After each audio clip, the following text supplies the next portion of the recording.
Militer Angkatan Bersenjata Federasi Rusia memperbarui informasi operasi militer khusus di Ukraina dalam 24 jam terakhir.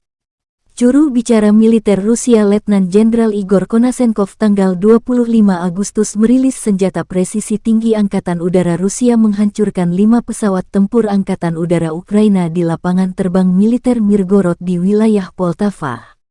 1 Su-27 dan 1 Su-24 dihancurkan.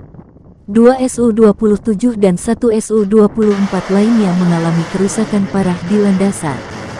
Korban prajurit mencapai 30 nasionalis, kata Igor Konasenkov. Serangan presisi tinggi rudal Rusia di lapangan terbang militer Dnieper di wilayah Dnepropetrovsk juga menghancurkan 3 pesawat Angkatan Udara Ukraina. Rezim Kyiv total kehilangan 8 pesawat dalam serangan ini. Hingga hari 182, total 273 jet tempur Ukraina dihancurkan Rusia.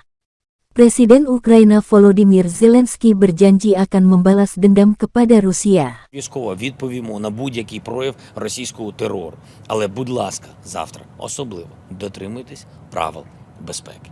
Будь ласка, дотримуйтесь режиму комендантської години. Зважайте на сигнали повітряної тривоги. Звертайте увагу на офіційні повідомлення. І пам'ятайте, ми маємо всі разом дійти до перемоги. Вічна слава усім, хто воює за Україну. Слава Україні!